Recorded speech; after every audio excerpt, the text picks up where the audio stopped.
जय श्री राम। आप सभी को दीपावली की हार्दिक शुभकामनाएं। आज हम दीपावली के विषय में बात करेंगे।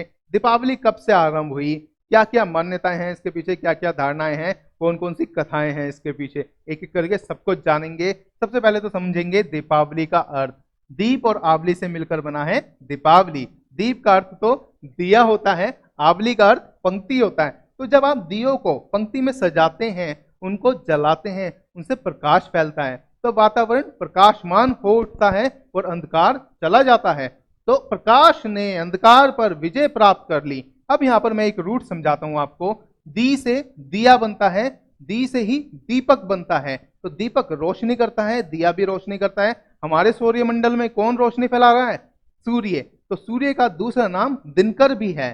तो दिनकर क्यों है? क्योंकि दी से दिया है, तो वही दिया प्रकाश फैलाकर दिन भी करता है। इसी समान सौर्य मंडल में स्थित होकर सूर्य दिया रूपी दिनकर कहलाकर दिन कर रहा है। अब यहां पर जानते हैं दीपों की पंक्ति या दीपों की माला तो हम बोलते ही हैं इसको, साथ के साथ हम दीपावली को दीपोत्सव के नाम से भी जानते हैं। इंग्लिश में हम इसको फेस्टिवल ऑफ लाइट्स भी बोलते हैं, या एक प्रोवर्ब के अनुसार यानी कहावत के अनुसार हम ऐसा भी समझते हैं कि नॉलेज विंस ओवर इग्नोरेंस, यानी ज्ञान से अज्ञानता को मिटाया जाता है। अब यहां से वैदिक प्रार्थना देखते हैं। तमसोमा ज्योतिर्गमय, तमसोमा ज्योतिर्गमय यानी अंधकार से प्रकाश की ओर चलो। तो यह दिन कार्तिक अमावस्या की रात होती है, और सारी रातों में, अमावस्याओं की सारी रातों में सबसे गहरी और सबसे अंधकारपूर्ण रात भी यही कही गई है। इसलिए भी प्रचलन है इस दिन दीपोत्सव मनाने का। साथ में इसका एक अर्थ यह भी है कि आपको अपने अंदर के अंधकार को दूर करना है, अपने अंदर के दिए को जलाना है, यानी ज्ञान को ग्रहण करना है और अज्ञान को मिटाना है। अब देखिए कथाएं तो बहुत सारी हैं, इसमें से एक सबसे पुरानी कथा जो है वो मैं आपको बताता हूं। राजा बलि की। राजा बलि को तीनों लोकों का स्वामी बोला गया, और उस समय वह सबसे बड़ा दानवीर भी कहलाया गया। अब दान के रूप में विष्णु ने प्रकट होकर उनसे 3 पग भूमि मांगी। उन तीनों पगों में उन्होंने तीनों लोक ही नाप डाले, तो उसने प्रसन्नचित्त रहते हुए सब कुछ दान भी दे दिया। इससे विष्णु भी प्रसन्न हुए और उन्होंने उसको, राजा बलि को, पाताल लोक का स्वामी बना दिया, यानी उसको वापस दे दिया। और साथ में यह भी आश्वासन दिया कि आज के दिन से ही भूलोकवासी आपके याद में यहां पर दिए जलाएंगे। तो तब से दीपोत्सव मनाया जाने लगा। ऐसी एक मान्यता है। अब देखते हैं यहाँ पे लक्ष्मी और विष्णु का इसी दिन विवाह संपन्न हुआ। तो एक मान्यता ऐसी भी है कि इसी दिन विष्णु और लक्ष्मी का विवाह भी हुआ, तो इस कारण से भी दीपोत्सव मनाया जाने लगा। इसी दिन काली भी प्रकट हुई। तो ऐसी भी मान्यता है कि इसी दिन माता काली भी प्रकट हुई। जब समुद्र मंथन हुआ, उसमें से लक्ष्मी प्रकट हुई, धनवंतरी प्रकट हुए, और साथ में माता काली भी प्रकट हुई। तो उनके लिए दिए जलाए गए, क्योंकि वह मातृशक्ति थी, तो मातृशक्ति की पूजा दियों से की जाती थी। तो ऐसा प्रचलन तभी से प्रारंभ हुआ। तो दीपोत्सव का एक कारण यह भी माना जाता है। साथ में भगवान श्री राम की कथा तो हम सभी जानते हैं। भगवान श्री राम 14 वर्ष का वनवास करके लौट आए थे। कुछ समय वह नंदीग्राम में रुके थे, और उसके बाद कुछ समय बाद आ गए थे अयोध्या में। तो उनके आने की खुशी में दीपोत्सव मनाया गया, यानी दीपावली मनाई गई। तब से भी इसका प्रचलन माना जाता है। साथ में छोटी दिवाली की बात करते हैं। छोटी दीपावली को हम नरक चतुर्दशी भी बोलते हैं। एक नरकासुर नाम का एक राक्षस था, जिसको भगवान ने इसी दिन मारा था। तो गोकुल वासियों ने खुश होकर अगले दिन, यानी आज के दिन, दीपावली के दिन दीपोत्सव मनाया। तो तब से भी इस प्रचलन को माना जाता है। साथ में यहां पर देखते हैं महाकाली को शांत रूप लक्ष्मी की पूजा की शुरुआत हुई। अब ये पॉइंट बड़ा मेजर है, आप समझ लेना इसको। जो ये माता काली है, ये महाकाली कब बनी? जब ये राक्षसों का वध कर रही थी, उस वक्त इनका क्रोध इतनी चरम सीमा पे जा चुका था कि वह शांत नहीं हो रहा था। तो भगवान शिव ने, जो उनके पति उनके नीचे लेट गए, तब जाकर उनका गुस्सा शांत हुआ। तो वह शांत रूप में लक्ष्मी मानकर यहां से उनकी पूजा का प्रावधान भी है। तो शांत रूप लक्ष्मी के रूप में भी है। साथ में इसी दिन, दीपावली के दिन, बहुत सारे साधक साधनाएं करते हैं। तो रौद्र रूप काली का भी साधना का प्रावधान आज से ही माना जाता है। तो रौद्र रूप काली की भी पूजा की जाती है।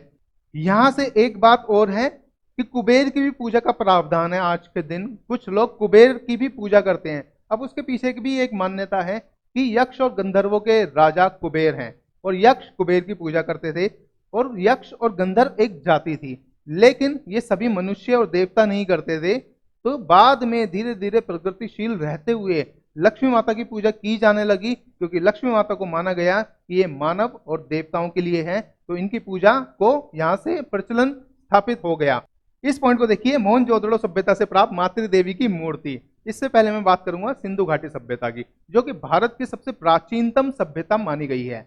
इसको हम हड़प्पा सभ्यता या इंग्लिश में इंडस वैली सिविलाइजेशन भी बोलते हैं, जिसको 2500 ईसा पूर्व से लेकर 1750 ईसा पूर्व तक मान्यता दी गई है। लेकिन नवीनतम शोध भी चल रहे हैं, नए नए एविडेंस आते हैं। आर्कोलॉजिस्ट अब ये कहने लगे हैं कि शायद ये 8000 ईसा पूर्व से भी पुरानी सभ्यता है। तो धीरे धीरे हमारे सामने एविडेंस आते जाएंगे, हमें पता चलता जाएगा। दूसरी सभ्यता जो इसके बाद की है, मोहनजोदड़ो सभ्यता है, जिसके अंदर मातृ देवी की मूर्ति मिली है खुदाई से। अब देखिए, इसके अंदर हमें यह पता लगता है मोहनजोदड़ो जो थी वह नगरीय सभ्यता थी, और उसके जो उपासक थे वह किसकी उपासना करते थे? मातृशक्ति की, मातृ देवी की पूजा करते थे। जो ये मूर्ति मिली है, इसके दोनों तरफ भी दिए जले हुए हैं। तो ऐसा माना जाता है कि यह जो प्रचलन है दीपोत्सव का, यह इस काल से भी पीछे के काल से सिंधु घाटी सभ्यता से चला आ रहा है। अब यहां पर देख लेते हैं एक और, गौतम बुद्ध की माता महामाया। कुछ इतिहासकारों का, कुछ विद्वानों का यह भी कहना है कि जो गौतम बुद्ध हैं उनकी माता का नाम महामाया था।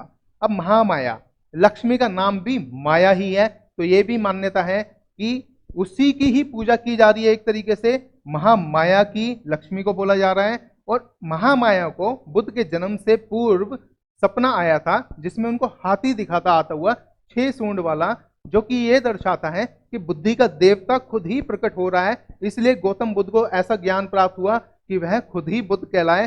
तो ऐसी मान्यता है कि आज जो हम पूजा कर रहे हैं वह यही माया है, और वह वही हाथी है गणेश के रूप में।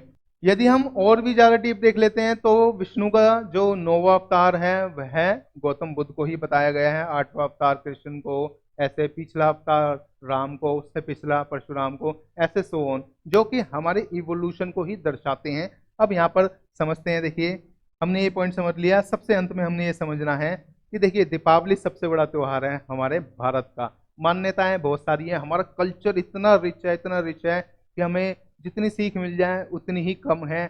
ज्ञान की प्राप्ति यहाँ पर बेशुमार है। ज्ञान ग्रहण करते रहो, आपको मिलता जाएगा जितना आपने समेटना हो।